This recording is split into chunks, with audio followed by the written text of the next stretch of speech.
वा गणपतिगुं हवामहे कविं कवीनामुपमश्रवस्तमं ज्येष्ठराजं ब्रह्मणां ब्रह्मणस्पत आनः शृण्वन्नोतिभिः सीदसादनं श्रीमहागणाधिपतये नमः। सदाशिवसमारम्भां शङ्कराचार्यमध्यमाम् अस्मदाचार्यपर्यन्तां वन्दे गुरुपरम्पराम्।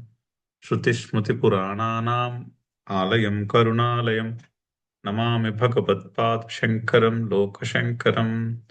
नारायणं नमस्कृत्य नरं चैव नरोत्तमं देवीं सरस्वतीं व्यासं ततो जयमुदीरयेत्। జై గురుదేవ్. 13వ శ్లోకం చదవాలి, చదువుదాము. సర్వకర్మాణి మనసా సన్యస్యాస్తే సుఖం వశీ.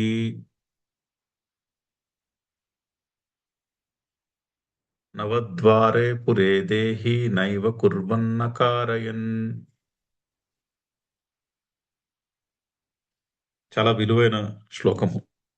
అయితే అవతారిక యస్తు పరమార్థదర్శి సహ, ఎవడైతే పరమార్థ దర్శనము ఉన్న కలిగిన వ్యక్తి ఉన్నాడో అతడు ఏం చేస్తాడు అన్నది క్లారిఫై చేస్తున్నారు. అయితే ముందు శ్లోకంలో అన్వయము నిషేధము రెండు చెప్పారు. యుక్త కర్మఫలం త్యక్త్వా శాంతిమాప్నోతి నైష్టికీం, అయుక్త కామకారేణ ఫలే సక్త నిబధ్యతే.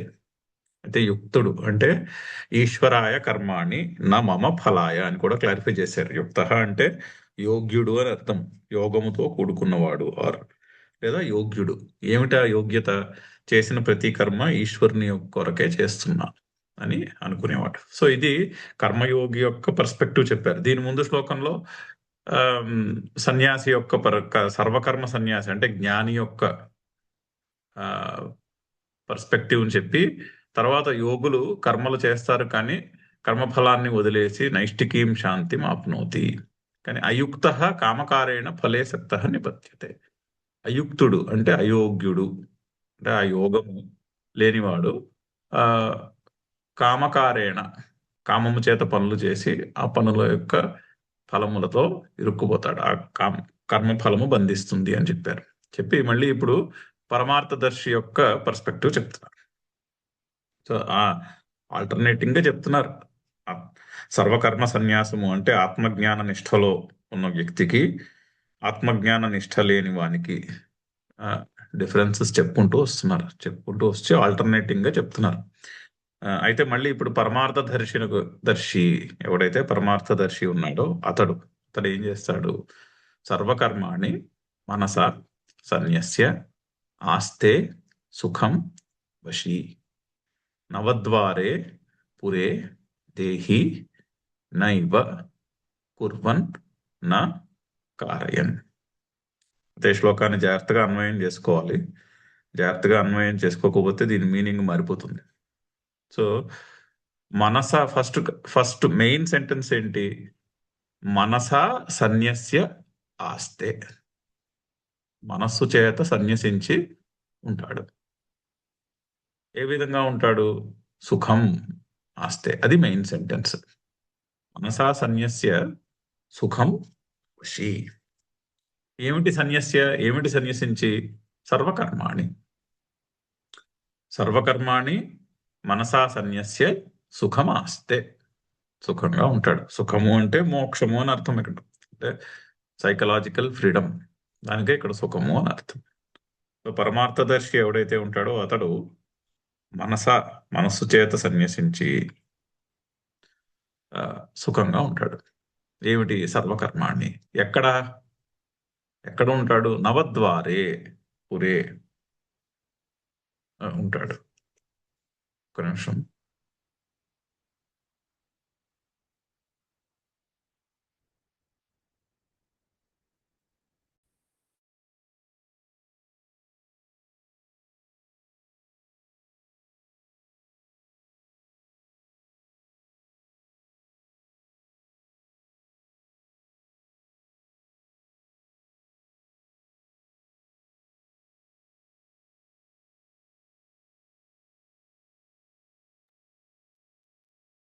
ఎక్కడ ఉన్నాడు?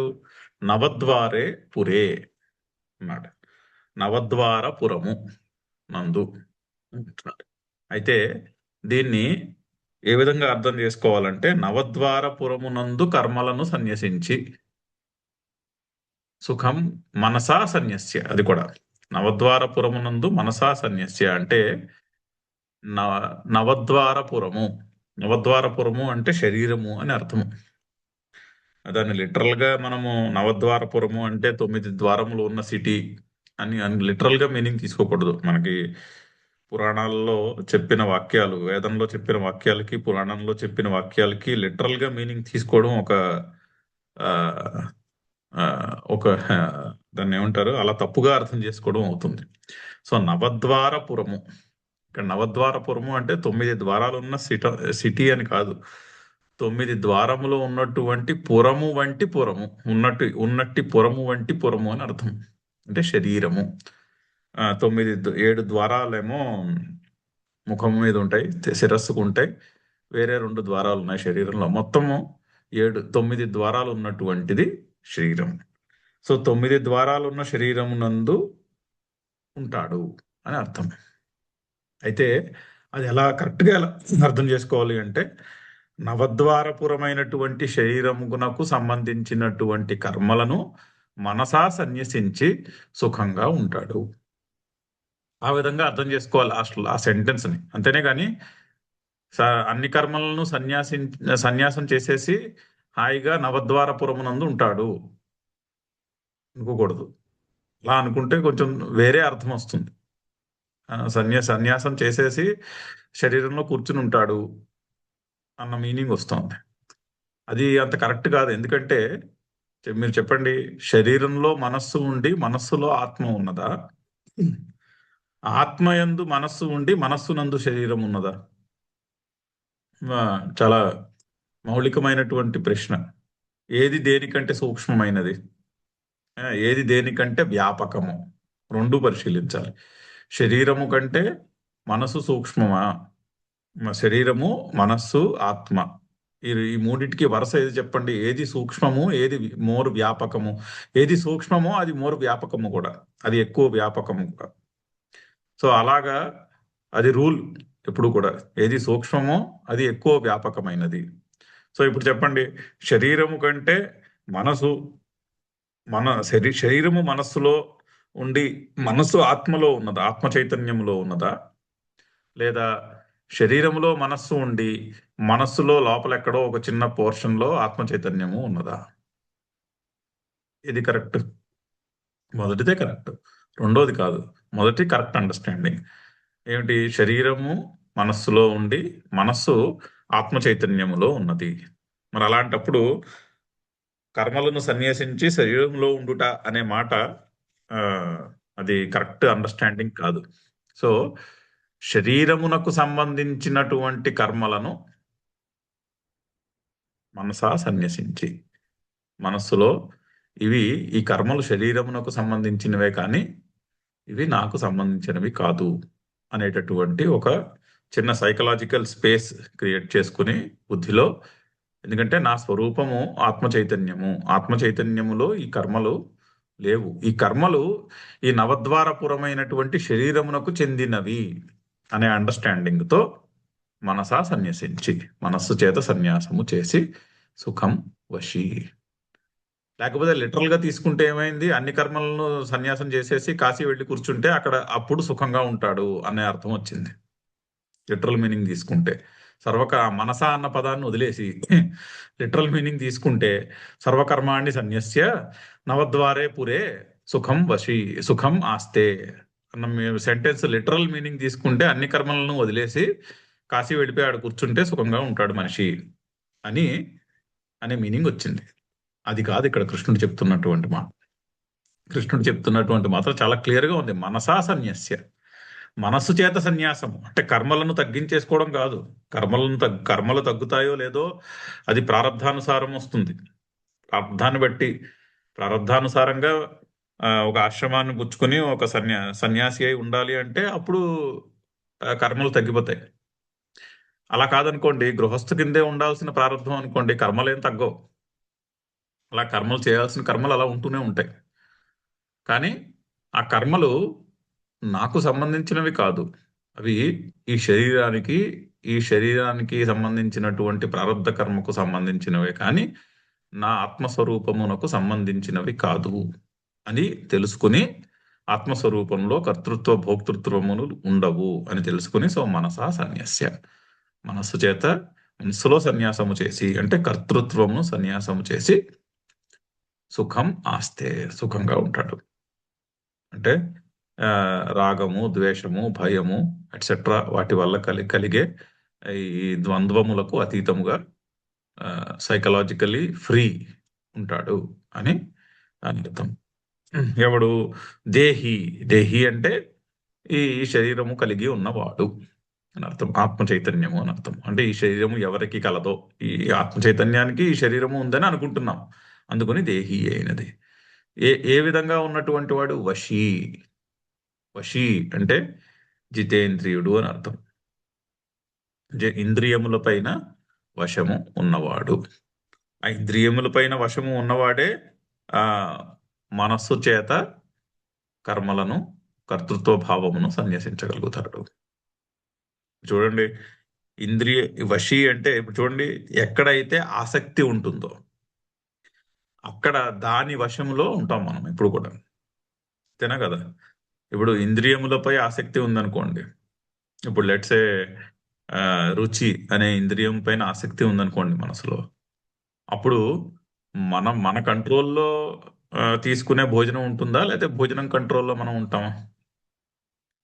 నేను రుచికరమైన భోజనమే చేయాలి అన్నటువంటి ఒక, దాన్ని ఏమంటారు, ఒక గాఢమైనటువంటి ఆసక్తి ఉన్నవాళ్ళు, వాళ్ళ కంట్రోల్లో భోజనం ఉండదు, భోజనం కంట్రోల్లో వాళ్ళు ఉంటారు, రుచికరమైన పదార్థాల కంట్రోల్లో వాళ్ళు ఉంటారు.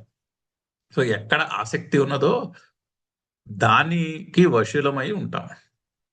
ఇప్పుడు చూడండి, పర్ఫెక్ట్ ఎగ్జాంపుల్ ఇది అర్థం చేసుకుందుకు. ఇప్పుడు పిల్లల మీద విపరీతమైన రాగం ఉన్న వాళ్ళకి, విపరీతమైన ఆసక్తి, రాగము ఉందనుకోండి తల్లిదండ్రులకి పిల్లల మీద, పిల్లవాడు చెడిపోయినా కూడా వాళ్ళకి అర్థం కాదు, వాళ్ళకి తెలియదు చెడిపోతున్నాడని.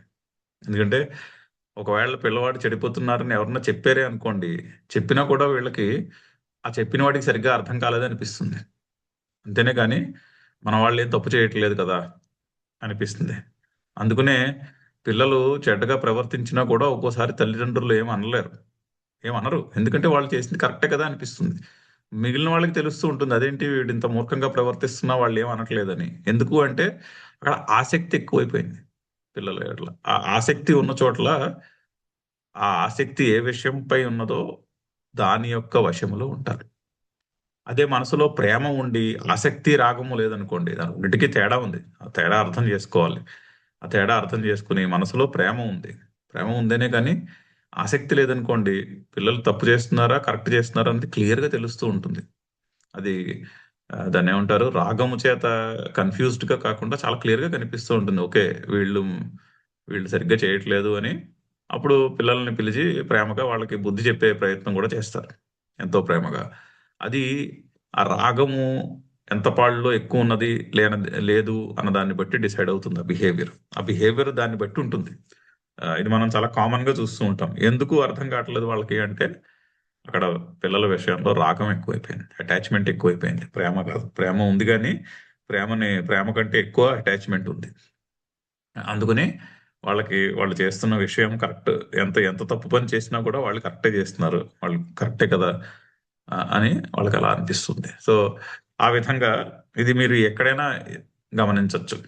ఎక్కడ ఆసక్తి ఉన్నదో ఆ విషయం యొక్క వశములో ఉంటాం మనం. ఆసక్తి లోని చోట ఆ విషయం మన అధీనంలో ఉంటుంది, అది మన కంట్రోల్లో ఉంటుంది. సో అందుకని వశి చాలా ఇంపార్టెంట్. వశి అంటే జితేంద్రియుడు అని అర్థం. సో జితేంద్రియుడు అయిన పరమార్థదర్శి ఎవడైతే ఉంటాడో అతడు జితేంద్రియుడు.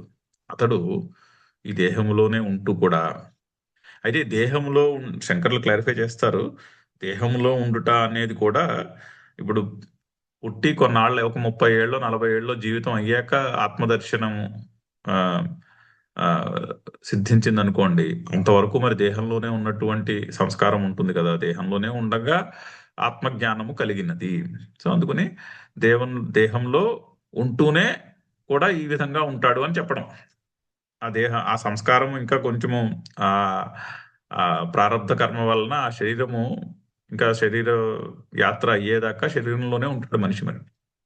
కానీ ఈ శరీరము నాకు ఉన్నది, కానీ ఈ శరీరము నా స్వరూపము కంటే భిన్నము అని క్లియర్గా తెలుసుకుని ఉంటాడు.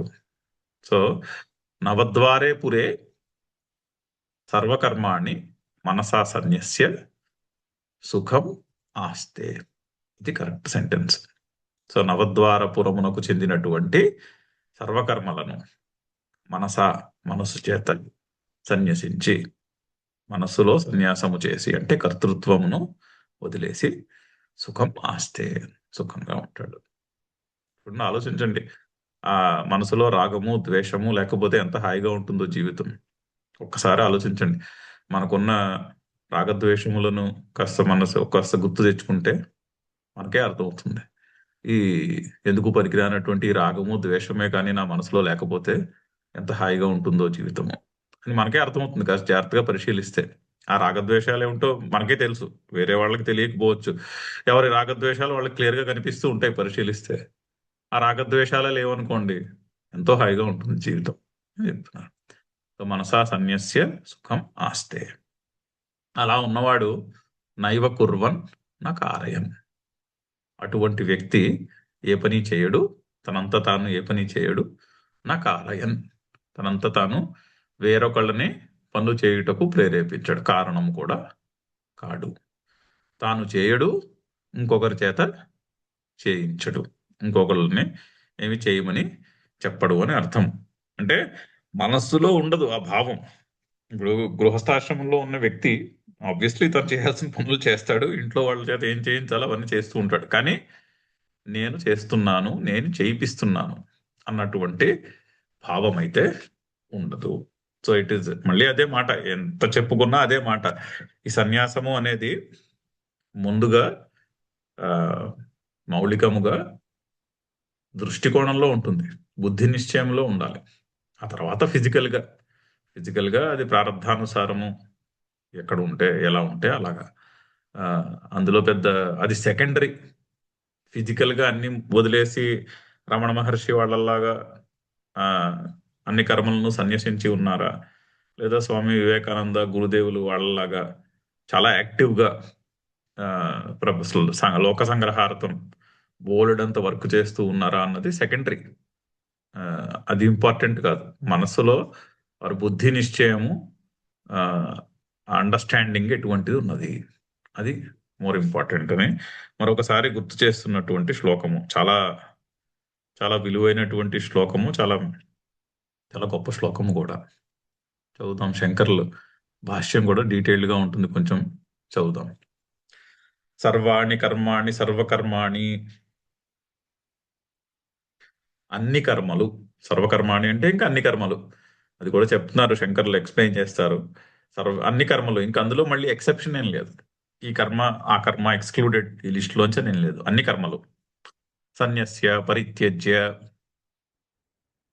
అంటే ఎటువంటివి సర్వకర్మలు ఇంకోలా ఎక్స్ప్లెయిన్ చేస్తున్నారు.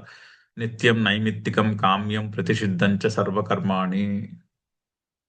నిత్యకర్మ, నైమిత్తిక కర్మ, కామ్యకర్మ, ప్రతిషిద్ధ కర్మ అన్ని కలిపితే సర్వకర్మలు. ఏది ఎక్స్క్లూడ్ చేయలేదు. మళ్ళీ కొంతమందికి ఇందులోంచి నిత్యకర్మలు ఎక్స్క్లూడ్ చేయాలి, నైమిత్తిక కర్మలు ఎక్స్క్లూడ్ చేయాలి అని ఉంటాయి.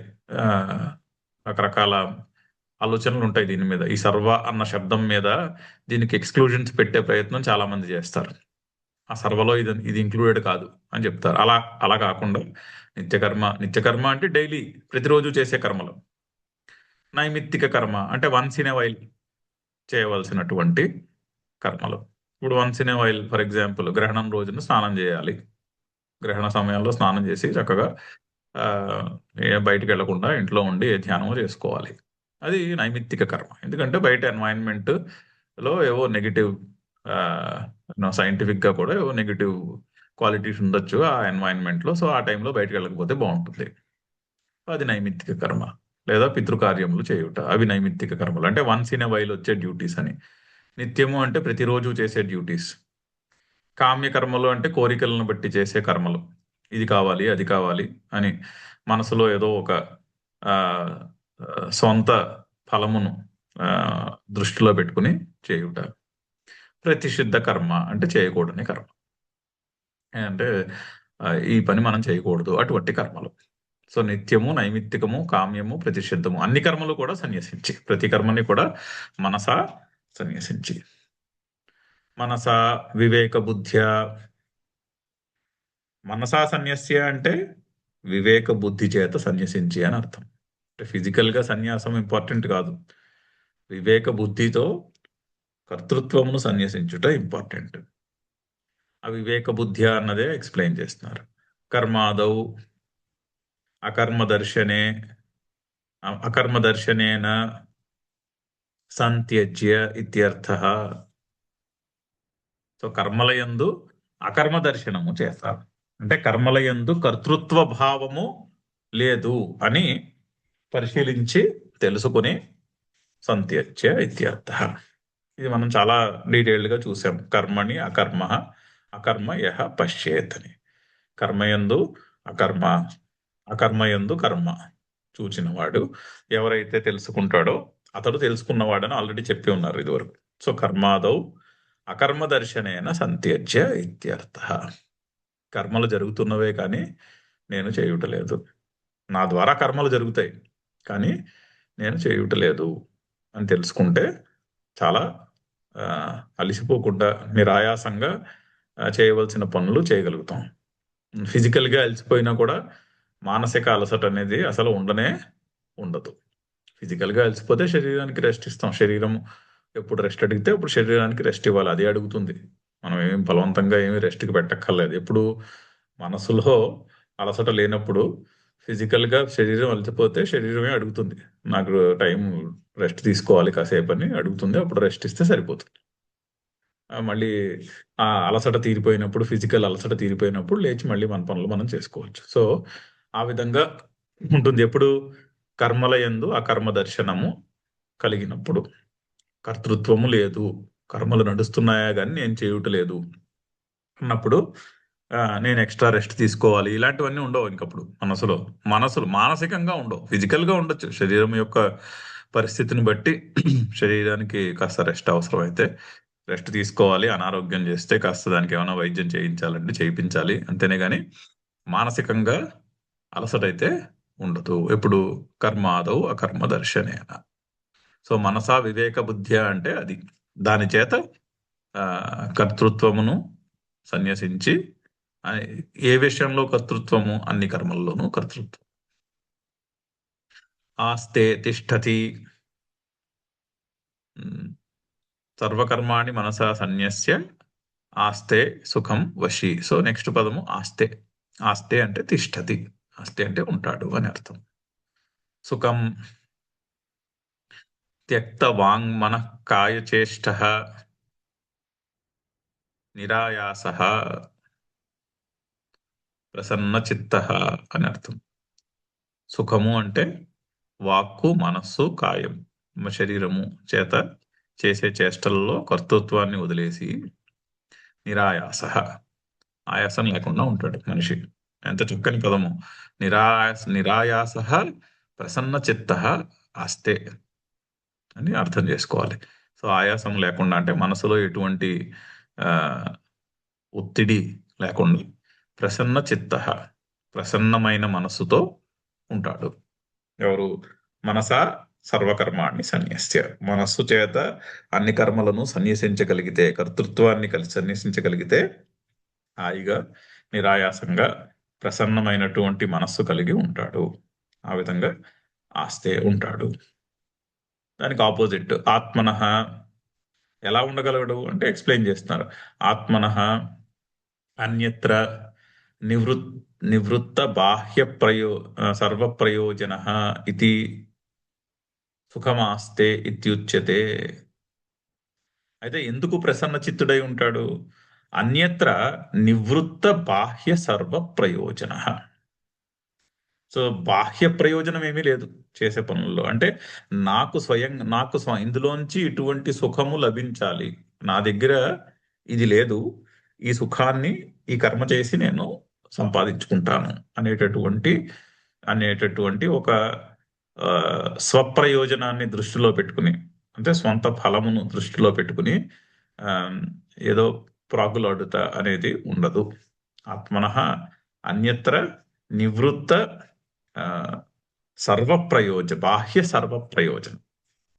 కర్మలు చేసేవేవో చేస్తాం, కానీ అందులో ఏదో స్వంత ప్రయోజనాన్ని, ఇందులోంచి ఇది నాకు కిట్టాలి అనేటటువంటి ఆ, ఒక దాన్ని ఏమంటారు, మోటివేషన్ ఏమీ లేకుండా ఎంతసేపు కూడా ఆ, లేచి మనం చేయవలసిన కర్తవ్య కర్మ చేయడానికి అక్కడ అవైలబుల్ గా ఉండాలి అంతే. యాటిట్యూడ్ మనం చెప్పుకున్నట్టు getup, dress up and show up, అంతవరకే. లేచి మనం చేయాల్సిన పనులకి మనం అవైలబుల్ గా ఉండాలి. ఆ టైంకి ఏ పని చేయాల్సి వస్తే ఆ పని చేయడానికి 100% ఎంతూజియాసంతో అవైలబుల్ గా ఉండాలి. అంతేనే కానీ ఆ జాబ్ చేసే పనుల్లో బాహ్య ప్రయోజనం ఏమీ లేదు. అంటే నాకు కావాల్సిన ప్రయోజనాన్ని వెతుక్కుంటూ ఏమీ చేయట్లేదు అని అర్థం. చాలా మంచి పదము.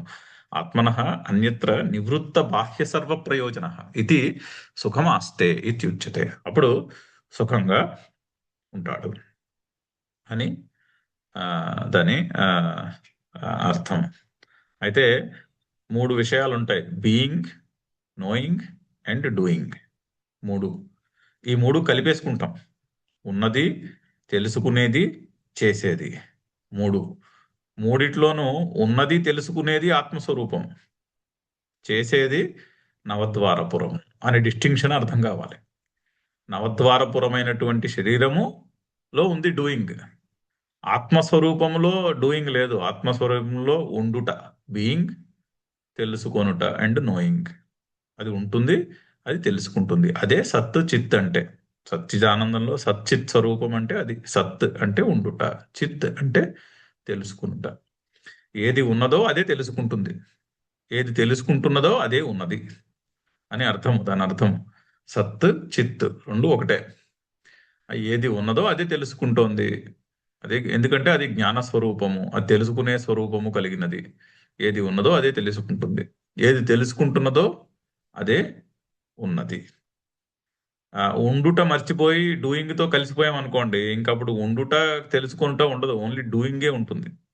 సో డూయింగ్ అనేది శరీరమునకు చెందినటువంటిది, ఉండుట తెలుసుకొనుట ఆత్మస్వరూపము అని అని తెలుసుకుని ఆ డూయింగ్ ని ఇది శరీరంకు సంబంధించినది అని చెప్పి దాన్ని శరీరం, ఆ కర్తృత్వాన్ని శరీరంతో వదిలేసేయాలి. అంటే అది శరీరానికి సంబంధించినదే కానీ నా స్వరూపము కాదు అని సన్యాసము చేయుట అని అర్థం. నెక్స్ట్ పదము వశీ జితేంద్రియ ఇత్యర్థ. అయితే ఈ సుఖంగా ఎలా ఉండాలి అంటే ఈ వశీ అన్న పదము చాలా ఇంపార్టెంట్. జితేంద్రియ, ఇంద్రియ నిగ్రహం కలిగి ఉండుట. దానికి మూలమున ఏమున్నది? ఆసక్తి. ఆసక్తి ఉంటే వశి, ఆసక్తి ఉన్న విషయము అది ఇంద్రియం మీద అయి ఉండొచ్చు, బాహ్యంగా ఉన్నటువంటి వస్తువులో మనుషుల మీద అయి ఉండొచ్చు. ఎక్కడ ఆసక్తి ఉంటే ఆ ఆసక్తి ఏ విషయంలో ఉందో ఆ దాని యొక్క కంట్రోల్లో మనం ఉంటామే కానీ అది మన కంట్రోల్లో ఉండదు. సో వశి అంటే జితేంద్రియ, ఇంద్రియము, ఇంద్రియ నిగ్రహము, ఇంద్రియము మనస్సు మీద నిగ్రహము కలిగి ఉంటుట, అవి మన కంట్రోల్లో ఉండుట చాలా ఇంపార్టెంట్. అది అది ఉంటేనే ఇటువంటి నేను కర్తను కాను అనే మన స్వరూపము తెలిసే అవకాశం ఉంటుంది. లేకపోతే ఏ విషయాల మీద ఆసక్తి ఉందో వాటి కంట్రోల్లోనే ఉంటుంది. ఎక్కడ క్వహ కథమాస్తే ఇత్యాహ. అయితే ఎక్కడ ఉంటాడు అడుగుతున్నా. నవద్వారే పురే, నవద్వారపురమునందు. అయితే ఎక్కడ ఈ సన్యాసము ఆ అనే కాన్సెప్ట్ ఎక్కడ అప్లికబుల్ అంటే నవద్వారపురమునందు అప్లికబుల్. అంటే నవద్వారపురమునకు సంబంధించినవి మనస్సు చేత వివేక బుద్ధి చేత సన్యసించి అని అర్థం. సో నవద్వారపురమునకు చెందినటువంటి ఐడెంటిఫికేషన్లన్నీ మనము తాదాత్మ్యము చేసుకుంటాం, మన మీద ఆరోపించుకుంటాం. శరీరం పొట్టిగా ఉందనుకోండి, నేను పొట్టివాడిని. శరీరము పొడుగ్గా ఉంటే నేను పొడుగువాడిని. శరీరములకు లింగ భేదం ఉంటుంది, మగ ఆడ, నేను మగవాడిని లేదా నేను స్త్రీని. అది ఎక్కడుంది? అది శరీర ధర్మము, అది నా స్వరూపము చెందినది కాదు. అది శరీరానికి చెందినటువంటి ధర్మం. సో ఈ నామరూపములు, ఈ రాగము, ద్వేషము, ఈ కోరిక, ఇవన్నీ ఎక్కడున్నాయి? ఇవన్నీ శరీరము, తద్వారా బాహ్యముగా ఉన్నటువంటి శరీరము ప్రపంచానికి సంబంధించినటువంటి విశ క్యారెక్టరిస్టిక్స్ అవి. అది నా ఆత్మస్వరూపమునకు చెందినవి కాదు. సో ఎక్కడ ఈ సన్యాసము? నవద్వారే పురే అంటే నవద్వారపురమునకు సంబంధించినదిగా సన్యసించి అని అర్థం. నవద్వారపురం అంటే ఏమిటి? లిటరల్ గా తీసుకోకూడదు. మనకి ఈ మెటఫర్ లాంగ్వేజ్ చాలా విస్తృతంగా కనిపిస్తుంది లిటరేచర్ లో. ఎక్కడికక్కడ మెటఫరే. నిన్న కూడా చెప్తున్నాం, పద్మాంగ్రి. పద్మాగ్ని అంటే పద్మము వంటి పాదములు కలవాడని అర్థం. అంటే ఆయన పాదములు ఫిజికల్ గా చూడడానికి చాలా అందంగా, చాలా సున్నితంగా ఉన్నాయి అని అర్థం చేసుకోవచ్చు. అలా అర్థం చేసుకుంటే తప్పులేదు. కానీ అది కాదు అక్కడ అర్థం. అక్కడ అర్థము పద్మము వలె, ఆ, పద్మము నీటిలో ఉన్నప్పటికీ కూడా నీరు పద్మమునకు అంటదు. అది మురికి నీరు అవ్వచ్చు, అది పవిత్రమైన నీరు అవ్వచ్చు. అలాగే ఈ ఈ లోకంలో ఉంటూ కూడా ఈ లోకంలో ఉన్న మంచి చెడు పుణ్యము, ఆ, పాపము అవేమి ఆయన అంటకుండా నడుస్తాడు అని అర్థం. పద్మాంగ్రి అంటే పద్మము వంటి పాదములు కలవాడు అని. అలాగా మనకి మెటఫర్ లాంగ్వేజ్ చాలా విస్తృతంగా కనిపిస్తుంది. ఇది ఒక పెర్ఫెక్ట్ ఎగ్జాంపుల్ మెటఫర్కి. నవద్వారపురము అంటే ఒక ఫిజికల్ సిటీ విత్ 9 డోర్స్ అలా అర్థం చేసుకోకూడదు దాన్ని. అలా అర్థం చేసుకోవచ్చు, తప్పులేదు. ఉన్నది అటువంటి నగరము. కానీ ఇక్కడ చెప్తున్నది అది కాదు. ఇక్కడ చెప్తున్నది శరీరము గురించి. నవద్వారే పురే, నవద్వారములు ఉన్నటువంటి పురము వంటిది శరీరము. అది ఎక్స్ప్లెయిన్ చేస్తున్నారు చాలా చక్కగా. సప్త శీర్షణ్యాని ఆత్మనః ఉపలబ్ధి ద్వారాని. సో ఆత్మకు ఉన్నటువంటి, శరీరమునకు ఉన్నటువంటి 7 ద్వారములు. ఓకే. పైన 7 ద్వారాలు ఉన్నాయి శిరస్సులో. మనం లెక్కెట్టుకుంటే 7 ఉంటాయి. 2 కళ్ళు, 2 ముక్కులు, నోరు, 2 చెవులు, 7. అర్వాక్ ద్వే మూత్ర పురీష విసర్గార్థే. అలాగే మూత్రము పురీషమునకు 2, మొత్తం 7. తైః ద్వారైః నవద్వారం పురం ఉచ్యతే శరీరం పురమివ అని అర్థం. అది కూడా క్లారిఫై చేస్తాను. శరీరము పురమివ పురం, పురము వంటి పురము. తెలంగాణ అదొక ఫిజికల్ సిటీ అని కాదు. ఆ ఇవా అన్నది పెట్టుకోవాలి అనే ఆ మెటఫర్ లో. అక్కడ ఆ ఇవా శబ్దం లేదు, అందుకని అది మెటఫర్ అయింది. ఇవ శబ్దం ఉండుంటే సిమిలి అయి ఉండేది, ఉపమా అయి ఉండేది. ఇక్కడ కానీ రూపక అలంకారము ఇది. పురం ఇవ పురం, కానీ ఆ ఇవ శబ్దము లేదు అక్కడ.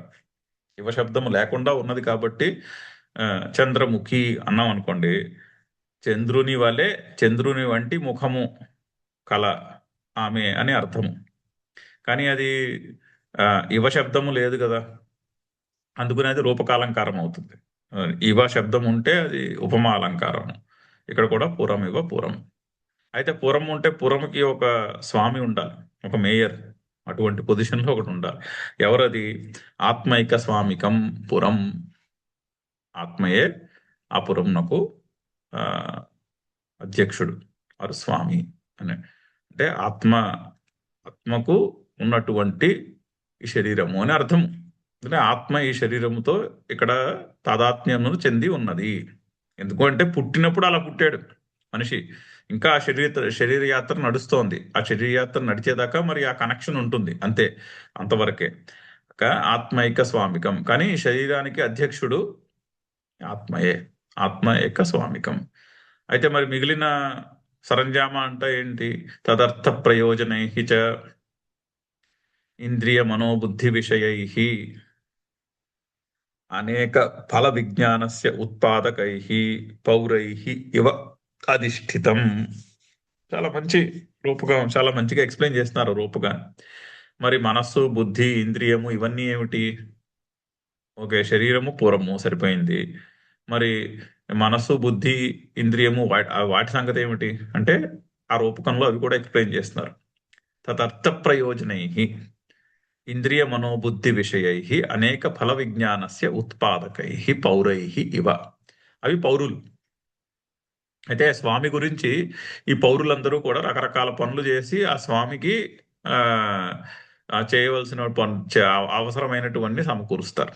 అంటే ఆ స్వామి ఎలా చెప్తాడో ఆ విధంగా పౌరులందరూ కూడా రకరకాల పనులు చేసి ఆ, ఆ నగరం గురించి డబ్బు సంపాదించుట, ఆ నగరంలో చాలా రకరకాల పనులు చేయుట ఇవన్నీ చేస్తారు.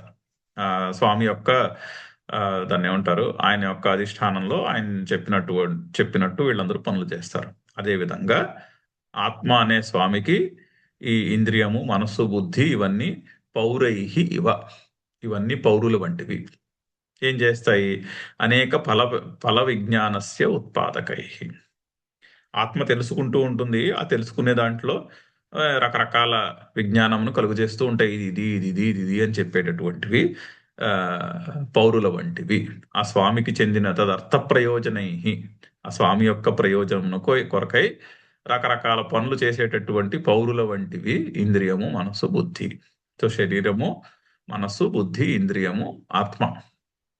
అది ఆత్మ స్వామి, శరీరము పురము, మనసు, బుద్ధి, ఇంద్రియములు పౌరులు. ఆ విధంగా ఆ సిటీ యొక్క రూపకము చాలా చక్కని రూపకం. సో పౌరై ఇవ అధిష్ఠితం. తస్మిన్ నవద్వారే పురే దేహి సర్వం కర్మ సన్యస్య ఆస్తే. ఆ నవద్వారపురమునకు సంబంధించినటువంటి సర్వకర్మలన్నీ కూడా మనసా సన్యస్య అని దాన్ని మనము అర్థము ఆ విధంగా చెప్పుకుంటే చాలా చక్కగా అది, ఆ మెసేజ్ చాలా చక్కగా మనకి అందుతుంది. దీని మీద చిన్న ప్రశ్న.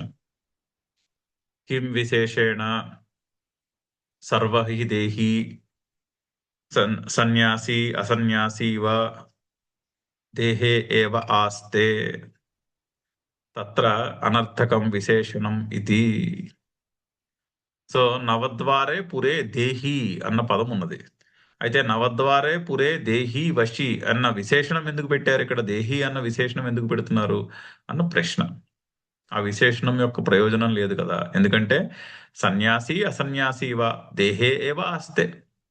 సన్యాసి అయినా అసన్యాసి అయినా, సన్యాసి కాకపోయినా దేహమునందే ఉంటారు కదా. మరి అక్కడ అక్కడ ఆ దేహి అన్న విశేషణము అనర్థకము అని ప్రశ్న. మంచి ప్రశ్న. ఆ ఆ దేహి అన్న పదం ఎందుకు వాడుతున్నారు? అదేదో ఆ, అనవసరంగా వాడినటువంటి పదంలా ఉందే. ఎవడైనా దేహంలోనే ఉండాలి కదా అని ప్రశ్న. ప్రశ్నకి సమాధానము యహతు అజ్ఞః దేహి దేహేంద్రియ సంఘాతాత్మ మాత్రదర్శి సహ సర్వః గేహే భూమౌ ఆసనే వా ఆసే ఇతి మన్యతే. అయితే ప్రశ్నకు సమాధానం ఏంటంటే యహతు అజ్ఞ, ఫస్ట్ ఎవడైతే అజ్ఞుడు ఉన్నాడో, అజ్ఞ దేహి, అజ్ఞుడు అంటే నేను ఈ శరీరము, మనస్సు, ఇంద్రియము యొక్క సంఘాతము, దేహేంద్రియ సంఘాత ఆత్మమాత్రదర్శి. ఎవడైతే ఈ మనస్సు, ఇంద్రియము, ఈ శరీరము ఇది నేను అని అనుకుంటాడో అతడు ఏమనుకుంటాడట? సర్వః గేహే భూమౌ ఆసనే వా ఆసే. నేను అంటే ఈ మొత్తము మనస్సు, బుద్ధి, ఇంద్రియము, శరీరముతో కూడుకున్నటువంటి నేనంటే అదే. ఆ ఆ నేను గేహే ఇంటిలోనో, భూమౌ భూమి మీదో, ఆసనే ఒక ఆసనంలోనో ఉన్నాను అని అనుకుంటాడు. అంతేనే గాని నహి దేహమాత్రాత్మదర్శిన గేహే ఇవ దేహే ఆసే ఇది ప్రత్యయ సంభవతి. అయితే గృహములో ఉన్నట్టుగా నేను దేహములో ఉన్నాను అని ఆ దేహము, బుద్ధి, మనస్సు ఉమ్, అనేదే నేను అనే అనుకునేవాడికి గృహములో ఉన్నట్టుగా దేహములో ఉన్నాను అనే ప్రత్యయం ఉండదు. అంటే అనే ఆ ఎక్స్పీరియన్స్ ఉండదు, అనుభవం ఉండదు. ఇప్పుడు నేను దేహము అనుకున్నప్పుడు ఎలా ఉంటుంది అనుకోండి. ఇప్పుడు ఈ ఈ శాస్త్రము మన మనం అసలు వినలేదు ఈ శాస్త్రం గురించి అనుకోండి. అంతవరకు ఏమనుకునే వాళ్ళము సాధారణంగా, ఈ శరీరము, మనస్సు, ఇంద్రియము నేనేమిటి అంటే ఈ శరీరము, మనసు, ఇంద్రియము నేను అని అనుకునేవాళ్ళం. అప్పుడు నేను ఇంట్లో ఉన్నాను అన్న అనుభవమే కానీ, నేను ఇంటిలో ఉన్నట్టు వలె, మనిషి ఇంటిలో ఉన్నట్టు వలె నేను ఈ శరీరంలో ఉన్నాను అనే అనుభవం రాదుగా. అదే చెప్తున్నారు. అనాత్మజ్ఞునికి నేను ఇంటిలో ఉన్న ఒక మనిషి వలె ఈ దేహములో ఉన్నాను అనే అనుభవము ఉండదు. నేను ఇంట్లోనే ఉన్నాను అనుకుంటాడు, అంతేగాని గేహే ఇవ దేహే ఆసే, ఇంటిలో ఉన్నట్టు వలె దేహములో ఉన్నాను అనే ప్రత్యయము సంభవము కాదు. అందుకని అక్కడ దేహి అన్న పదం వాడారు. కానీ ఆత్మజ్ఞానికి అటువంటి ఆ క్లియర్ డిస్టింక్ట్ అనుభవము ఉంటుంది. దేహాది సంఘాత వ్యతిరిక్త ఆత్మదర్శినః దేహే ఆసే ఇది ప్రత్యయ ఉపపద్యతే. నేను మనసు బుద్ధి ఇంద్రియము కాదు అనుకున్న వానికే, ఆ బుద్ధి నిశ్చయం ఉన్నవానికే ఒక మనిషి ఇంట్లో ఉన్నట్టు నేను ఈ శరీరంలో ఉన్నాను అనే ప్రత్యయం కల్పిస్తుంది. అంటే దేహమునకు ఆత్మకు డిస్టింక్షన్ ఉన్నవానికే ఇటువంటి ఎక్స్పీరియన్స్ కలుగుతుంది. అందుకని అక్కడ దేహి అన్న పదమును పెట్టారు అని ఆ ప్రశ్నకి సమాధానం. ఇది మనము రేపు కంటిన్యూ చేద్దాము. ఇక్కడ ఇంకొంచెం భాష్యం ఉన్నది, ఇది రేపు మనం మళ్ళీ కంటిన్యూ చేద్దాం. ఓం పూర్ణమదః పూర్ణమిదం పూర్ణాత్ పూర్ణముదచ్యతే పూర్ణస్య పూర్ణమాదాయ పూర్ణమేవావశిష్యతే. ఓం శాంతి శాంతి శాంతి. హరి ఓం.